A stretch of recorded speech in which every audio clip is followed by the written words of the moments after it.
Les hommes ne sont justifiés qu'en moi. Mes enfants bien-aimés, si je vous parle de ma miséricorde infinie, c'est pour vous inviter à avoir confiance, familiarité et espérance, surtout lorsque vous vous sentez écrasé par le mal qui est en vous et autour de vous, et qui vous amène à douter de mon pardon et de mon existence. Je suis Jésus, votre Rédempteur, et le salut des âmes est la raison de mon incarnation et de ma mort. Vous ne devez jamais oublier cette pensée, et elle doit toujours vous donner un nouveau courage, au point de vous faire dire avec l'Église « Heureuse faute d'Adam, qui nous a mérité un si grand sauveur ». Et vous pouvez attribuer cette phrase à vous aussi, après chacune de vos chutes, lorsque, revenus à moi, avec un vrai repentir, vous faites l'expérience de mon étreinte aimante. C'est ainsi qu'en invoquant ma miséricorde infinie et avec le désir de vous corriger et de m'aimer, vous pouvez recommencer cette nouvelle vie que mon disciple doit continuellement rechercher. Mais je veux vous parler aussi de la justice de Dieu, afin qu'en vous ne disparaisse jamais la sainte crainte d'offenser le Père, crainte que tout bon fils doit posséder. Si vous voulez l'image de la justice de Dieu, la voici. Regardez-moi crucifié entre deux larrons. En ce moment-là, moi je payais pour tous, et chacun pouvait trouver en moi sa justification. Et après 2000 ans, il en est encore ainsi. Sur l'autel, au moment solennel de la messe, le Père accueille de nouveau le sacrifice de son Fils, et tous les hommes tournant vers lui leur cœur et leur regard peuvent espérer d'être justifiés en lui. Mes enfants, il n'est pas de justification sinon à travers le Fils, de même que l'on n'arrive au Père que par mon intermédiaire. De même, l'homme ne peut être justifié si ce n'est à travers mon sacrifice. C'est de cela que doivent se convaincre ceux qui pensent communiquer directement avec Dieu, ou avoir le pardon de leurs fautes et parvenir à la sainteté sans moi, uniquement médiateur et intermédiaire.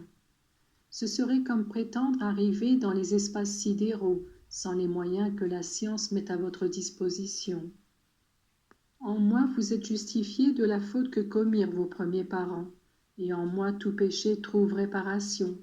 Mais vous me demanderez, si toi, Jésus, tu es notre justification et notre salut, suffira-t-il de croire en toi pour être sauvé? Mes enfants, croire est le premier pas pour vous insérer dans mon corps mystique et participer à ma vie, et il vous rend capable de la justice que le Père exige de vous. Voilà comment se déroule le plan de salut. Moi, j'ai payé en surabondance les dettes que les hommes de tous les temps ont contractées envers Dieu. Mais personne ne peut bénéficier de cette réparation, si ce n'est en s'insérant comme une branche dans l'arbre de la vie. Seul celui qui vit selon la loi du Seigneur peut se dire son enfant et son sujet fidèle.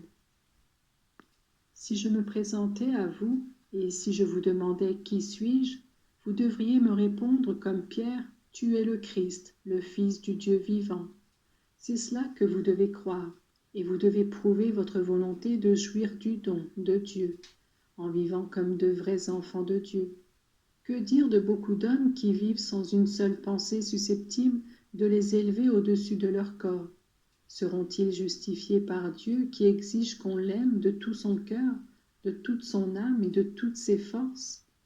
Moi, je me présente à vous, Dieu et homme, afin de vous donner le moyen d'offrir au Père votre tribut d'amour. Je me présente comme celui qui accomplit des miracles, qui veut le bien de tous, qui enseigne et encore auparavant accomplit ce qu'il veut que d'autres fassent. Voulez-vous voir le Père?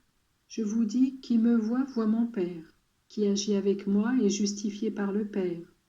Mais qu'adviendra-t-il de ceux qui ne font pas le bien, sinon par orgueil ou pour couvrir aux yeux d'autrui leur propre injustice? Moi, je me présente à vous comme le fils de Marie, qui est donc la vraie mère de Dieu. En elle et par elle, on arrive à mon cœur, car en tant que corédemptrice du genre humain, elle est le secours que tout fidèle a auprès de lui, afin de pouvoir croire, aimer et espérer. Mais qu'adviendra-t-il de ceux qui refusent ce puissant secours et qui méprisent une telle mère voulue par Dieu comme instrument de salut? Tous, vous désirez que les autres soient justes envers vous. Souvent, vous vous rendez compte que beaucoup, chrétiens eux aussi, sont injustes envers vous. Ne vous en étonnez pas, car à votre tour, vous êtes bien loin d'être parfait. Et souvent, ce que vous blâmez chez les autres, vous le commettez vous-même. Pour mieux mesurer votre insuffisance, sachez vous confronter à celui qui est la justice personnifiée. Recommandez-vous à la perfection de celle qui, mieux que toute autre créature, sut être juste avec Dieu, avec son prochain et avec elle-même. Dieu sera juste et sévère avec ceux de ses enfants qui auront abusé de mon sang, avec ceux qui n'auront pas accepté mes enseignements et ne m'auront pas reçu comme maître, avec ceux qui auront refusé d'avoir Marie pour mère et corrédentrice. Car ceux qui ne veulent pas Marie pour mère ne peuvent avoir Dieu pour père. La justice de Dieu est infinie, comme sa miséricorde, mais Dieu est patient et bon, et il sait attendre. Sa justice sera exercée de façon particulière, après la mort de chacun, et elle aura son triomphe au jugement dernier.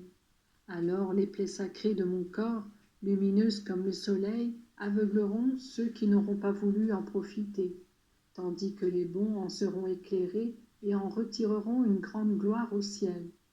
Mes enfants, je vous bénis, craignez la justice de Dieu et croyez en sa miséricorde, afin de pouvoir en jouir éternellement.